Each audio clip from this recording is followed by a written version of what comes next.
Good afternoon, everyone. Mary Sloan here with another episode of Inspirational Influencer News, secrets of people making money and making a difference. And my guest this afternoon, Esateys Stuchner, is certainly one of those people who absolutely is making a tremendous difference. Esateys is an alchemist and mentor who helps others find true, pure happiness. And how many of us wouldn't love to find that happiness? I mean, are you totally happy all the time? I mean, I'm a pretty happy person, I think, but there's lots of times when I'm like, oh, I'm pretty unhappy. Anyway, she's the person to ask if this is your thing. This piece is what everyone deeply seeks, and she has acquired a depth that allows her to give pointers and guidance to explore your own personal path of self-discovery. Her unwavering commitment to her own journey to live in absolute connection and in the now has provided her with absolute happiness. She is a spiritual guidepost, nationally certified nurse practitioner, certified master facilitator, and expert in the human condition. She specializes in relationships and mindset mastery as the mechanisms for deep personal transformation, happiness, and success. I have to say that Esateys is the only person I know who specializes in helping us be happy. Lots of us get people who want to help us be successful, and transformation, of course, that goes with the territory. But happiness, I'm really going to be listening carefully here. She has the uncanny proven ability to see through the facade of the human personality and layers of human programming to enable her clients to access their greatest potential and self-empowerment. For over 30 years, Esateys has been facilitating and guiding people and businesses through speaking, seminars, retreats, and private coaching to discover and break through their limitations to create extraordinary shifts in their lives. Esateys, tell us what it is the one thing that you really want to make sure that our listeners get out of today's show. Thank you, Mary, for that lovely introduction. And I appreciate you as a dear friend and an amazing influencer yourself. I really acknowledge you for the way you reach out and help people find themselves and help serve the world through that. So that's one thing that's important for people to know. The one thing, maybe I just have to say two, but I'll do them quickly. The one is to always remember that no matter what is happening in your life, it is a gift. That takes a big gulp for most people because there are many things that people have said, you try to tell me this was a gift, and I can, although it's because they are seeing it from the narrow viewpoint of our personality and our belief systems and our concepts and all the things that keep us moving through life. And the second thing is to always remember that the universe is always conspiring to make our lives more awesome than we could ever dream or imagine. The universe is always conspiring to make our lives more awesome than we could ever dream or imagine. And it kind of ties right in with the whole everything is a gift. And it all has to do with perception. It has to do with how we are really feeling about what's going on. Something happens. How do we perceive it? Are we happy, sad, mad, glad? Do the old programs of, well, this is awful, they did that to me, I'm a victim, is that what usually comes up? Did you know there's another option? Did you know there's something else that you could do? Because experiencing pure, absolute, permanent happiness is totally available, and it isn't here. It's from here that we start, and we utilize all the different parts of ourselves to acquire that on a consistent basis. You know, I love that. And it really makes me think about, how oftentimes it was only in retrospect that I realized that something that happened that I wasn't really impressed with at the time, or really thought, nah, this is going to be tough to get past, later turned out to be a total gift. And, it's kind of like, I guess, developing the power within yourself to not react so much. And we are reaction machines. Oh my goodness, we are reaction machines. But it's sort of like, if you can prevent that reaction, or grab a deep breath, or go for a quick walk, or do something that will give you a chance to reflect on it. Because we only really, I think, see a little bit of what happened. We and it's whatever triggered us, right? I love that word. I've been triggered. No, so crazy. But there is something that has us react because it has hit a hot button. And if we can just breathe deeply for a minute, it's sort of like, I always liken it to the first, as you jump into a swimming pool.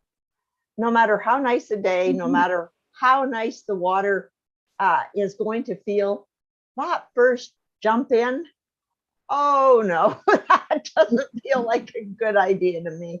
And I think that that's often how we approach life. Like, that is so very true. Well, I really got excited, or excited probably wasn't the correct word at the time, but I started being driven to find happiness because my life was not like a happy thing. And because we have the amount of time that we have today, I'm just going to share a little condensed version, what I call the Reader's Digest version of my, of my story, my journey, if you will, because I grew up where there were like so many people. It's like, not that my story is anything so special, because everybody has a story. And the story is because the universe is conspiring to help us find permanent happiness, true connection.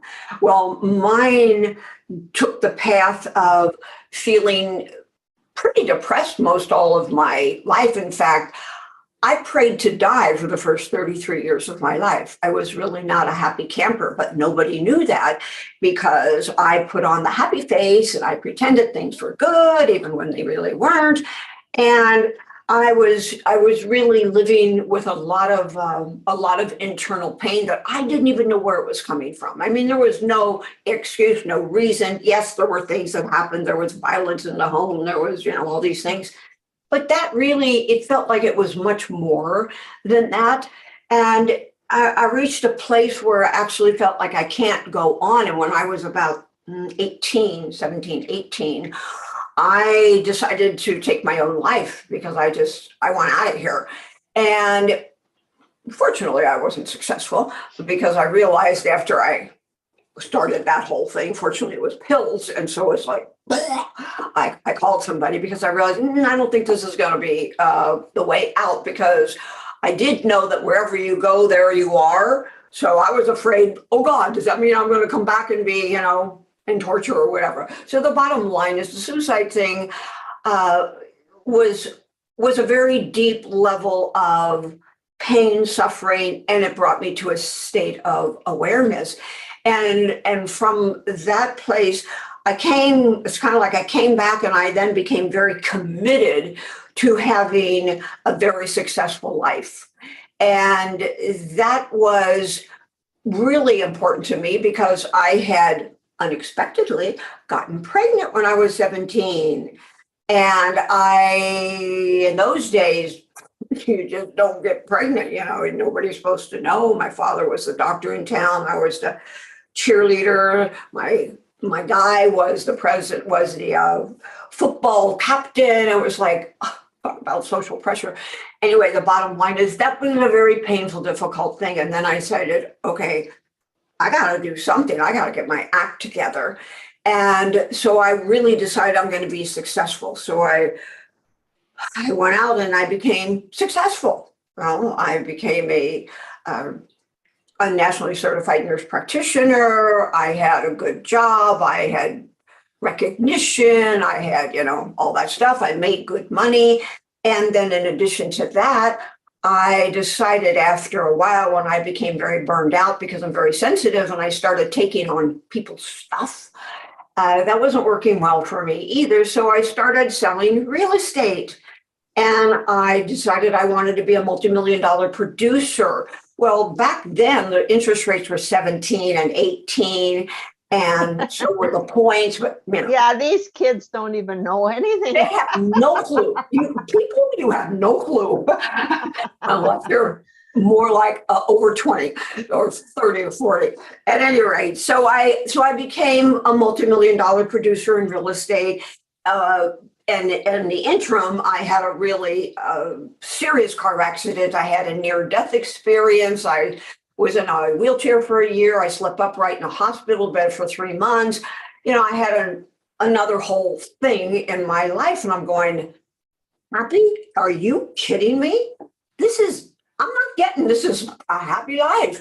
So what I recognized was I had gotten divorced from my first husband, and I was now married to someone else. And we had money. We had, at the time, I thought, a really great relationship. I had success, recognition. I was, over the hill with all those things. But there was an emptiness. There was just a core emptiness. And I felt this seeking to feel connected, to feel happy.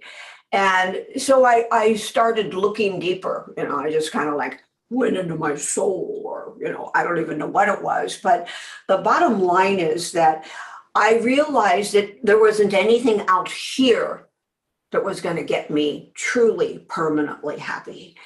God knows I tried. And I continue to try, and I add, because, it's like, well, if I could just have this, and that would be really good. And I might get that little thing, but when push came to shove, it was still that feeling.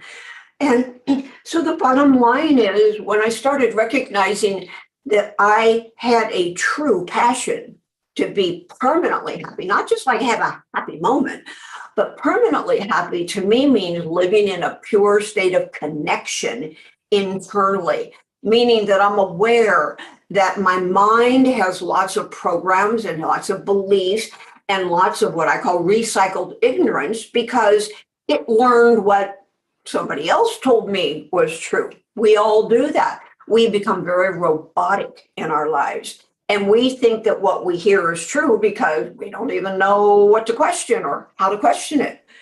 So I went on a real mission to find joy. So I'll pause because I have a tendency to just keep talking. I think, and I frequently do jump in if I think I have to, but I didn't have to, because I really thought that you were talking what everybody experiences in one way, shape, or form. Because everybody would like to be happy. I don't think anybody's going to argue for that. No, give me that pain. No, I want to be sad. No, that isn't what people want. And the stress of trying to figure out what we can do to prove, and we think we have to prove it to others. And somehow or other, it's just this whole mix of inside, outside, because until you're happy here, it's other people aren't going to get it. It's kind of I guess you could be one of these clown types or these people that poke jokes and everything else and still be really sad inside. But, it is something that I think everybody can connect with, because I don't know, I think it's the human condition is my best assessment. Well, I feel like you're really accurate. And you said two things. One of the things that you said was inside, outside. That is a very profound statement, because people in general, because it's not like we're doing something wrong. We don't know what we don't know. So we look at the outside world and we think it's real and we think it's what we're supposed to do. Let's just become sheeple. That means that you follow what everybody's doing. We follow the herd, even though the herd is not happy, even though the herd can't find their way out of the field or a paper bag, but we just keep doing that. So to become really happy means that we have to go somewhere that is not the usual place for most people. So that's why we go inside. And when we start having conversations inside with what everybody what anybody wants to call it, and we can call it soul, God, spirit, angels, Sam, it doesn't really matter. It's just an energy that is a much higher vibration. It is a part of us. I want to retract that. It is us. And when we go to that part of ourselves, then we have the opportunity to really connect to the source of joy emerging, of happiness emerging, because the happiness is steadfast in here. It doesn't go away. There's nothing that can happen to us out here in the world that can take the true happiness from us. But if we haven't even found that place and we haven't even searched for it and we don't know how to get there, then we keep looking outside, and outside is never going to do it. People spend lifetime after lifetime, depending upon your belief system, looking for something, or in this lifetime, and I did it. I got to tell you, well, I'll be more successful. I'll be more recognized. I'll be wealthier. I'll be, a public speaker. I'll be a whatever.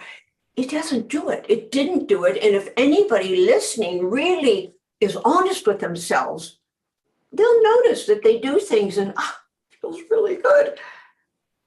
And for about 20 seconds, and then all of a sudden, or 2 weeks, maybe even if they get the long haul, they feel pretty joyful.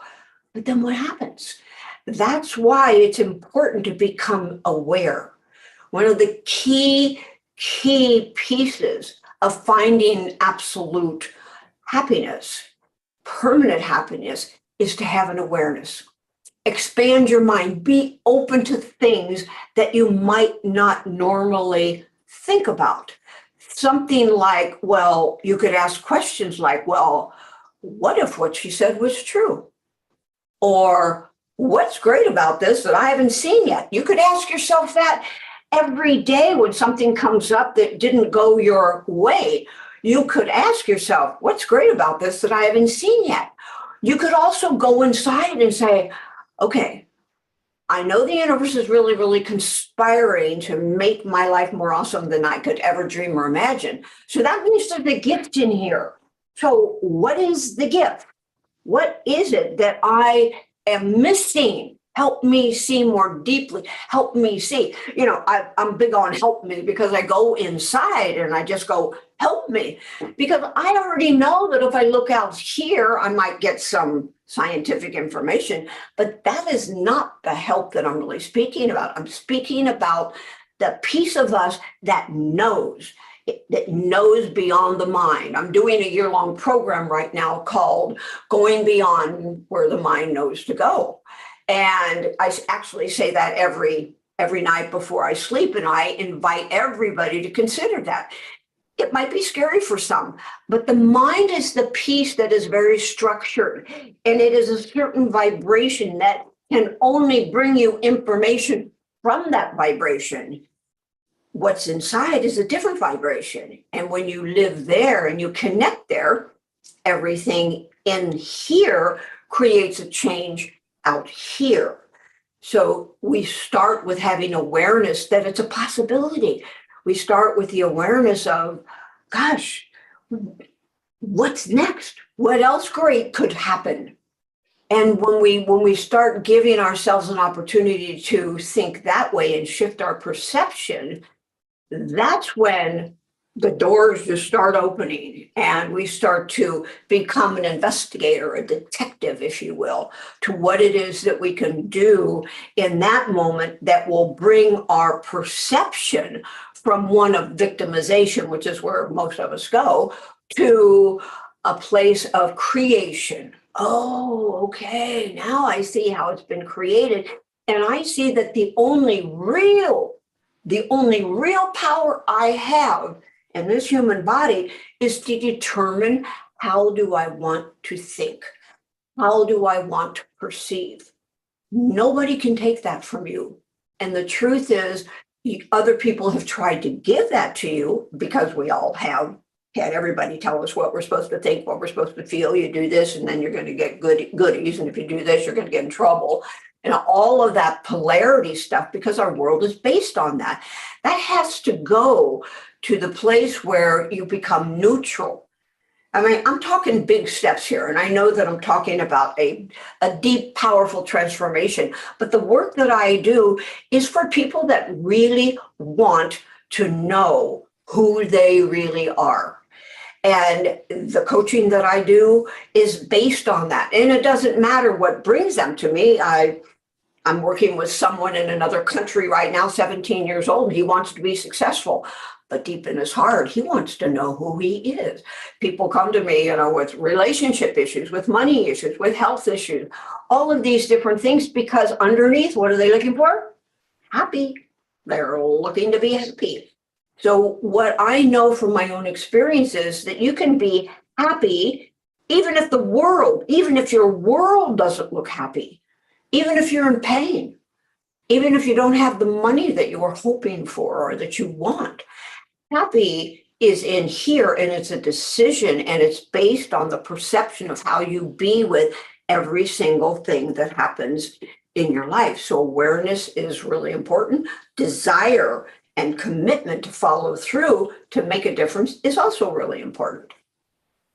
It's really interesting, and it's also a total challenge, because that's so not how we are ever trained to think, or ever taught that we could think or should think or anything else.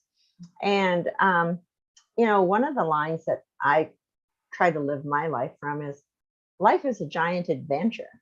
And I've always been kind of in for the adventure. I love to travel. I love to go different places. I love to see different things. I love to try different food.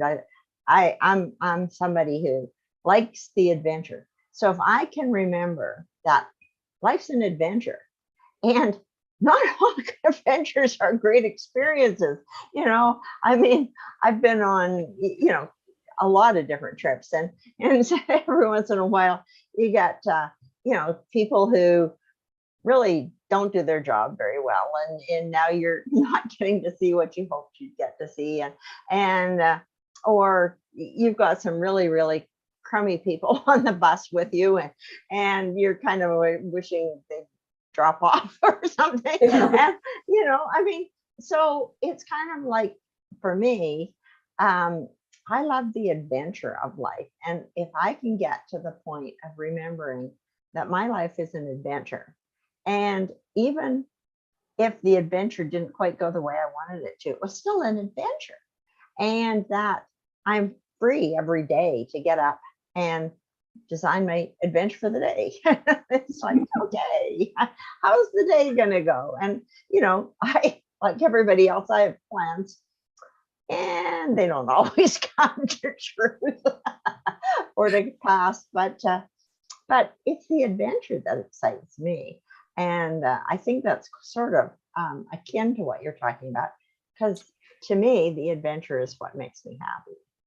I love that. And I'm chuckling to myself, because all of my life, I have said, life is an adventure. Life is just one big adventure. And I really felt that way, but now I really get it. Now I really do get that it is an adventure. And the adventure can go anywhere we want it to go, because there isn't any good, bad, right or wrong to it. Again, the adventure may not look like always what it is we thought we wanted, but when you get to a place where you have that inner peace, or that inner happiness, whatever your word is, that's when, if the adventure didn't look like your picture, you're still good. You're still happy. It's an adventure. Yo, whatever. I can do this. I can handle this. In fact, I think this is kind of fun, because you're perceiving it differently. It's a great attitude you have. Thank you. Well, it just helps me to realize that I have control, I have power, and that it doesn't really matter, because it is an adventure. And you didn't go on an adventure to have everything turn out exactly the way. What would be adventurous about that? That wouldn't even be an adventure, right? Yeah, I think that one of the things that's powerful about the word adventure is that when you go on an adventure, you don't know what's going to happen. An adventure is not knowing. The not knowing is actually pretty scary for most people's personalities or their egos when it comes to their life. If you go on an adventure, like go hiking in the mountains or something, that's a whole nother thing. But when you start to look at not being able to pay the bills, or you just got diagnosed with something, or your child you just found out is doing drugs, that's a little bit different perspective of adventure. It's still an adventure because you don't know how it's going to work out. So it's taking what you're saying and then utilizing it on a day-to-day basis, on your everyday basic life. That's when push comes to shove, so to speak. That's when we really get to look at, is this adventure something that I'm going to perceive from this perspective or from this perspective? And that makes a very big difference. I have a client that when COVID was really rampant, she used to get so upset over people not wearing their masks. And she would go, like on a hiking trail, and people would not be wearing their masks, and it would just disturb her so intensely. And we started speaking about this whole thing of really allowing ourselves to come back inside and be with whatever the adventure is providing. And through time, she really learned how to stay in her own lane. She'd go inside, and if she found herself being stressed, she would do a breathing exercise, which is something else that I think is incredibly powerful. I call it the cycle of 5. And you breathe in through your nose very, very slowly. And you bring the energy up to the top of your head or in between your eyebrows, and you just hold it there for the count of 5. And then you exhale through your mouth to the count of 10. You can exhale to the count of 5 if you would like, but just make it a slow 5. And if you repeat that cycle 5 times, you will be amazed what happens. All of the neurotransmitters change. All the chemicals in your body shift. Your adrenaline quiets down. Your nervous system quiets down. Your whole mind opens up. There's a sense of ease and peace that occurs in the body. And all of the tension and the have-tos and the fears, they will immediately go away. And so I invite everybody to do the cycle of 5 many times through your day, even if you think you don't need it. It will help align your body for better health. It will boost your immune system. It'll boost your neurotransmitters, and they're the ones that make us happy, sad, mad, glad. It will help us see more clearly from our heart rather than our recycled programming. And when we use the breath, we can become more aware more readily. It's a simple, beautiful little thing. That's awesome. And I must confess, I do it often. Not probably as much as I still get caught, and I'm still tearing my hair out. And then I remember, oh, maybe you should take a breath. Maybe breathing would be a good idea here, because, what is it that we hold our breath on all kinds of things? And it's kind of silly, and you find yourself going, you don't have any air, but but that's really great. But sadly, all good things must come to an end, and our 30 minutes has flown by. So 30 minutes already? can you imagine? Can you imagine? I know, it just disappears. So is there any one thing that you want to leave our guests, and particularly, how can they get in touch with you? The one thing I would say is know that permanent happiness is absolutely available to all of us at any time.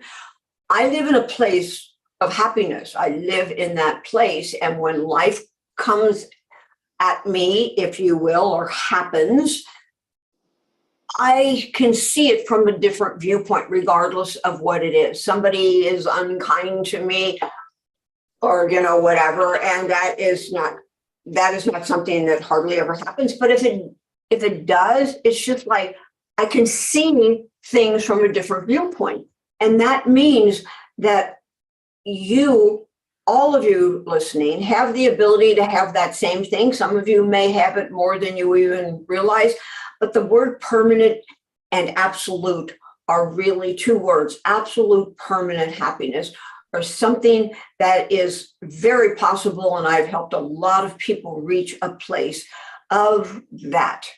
So I invite anybody to recognize the availability of that, perhaps re-listen to this and pick up some of the tools that I have suggested, like awareness and the breathing and the questions, what's great about this I haven't seen yet. And all of those are little tools that if you start to utilize them on a day-to-day basis, that will really help change things.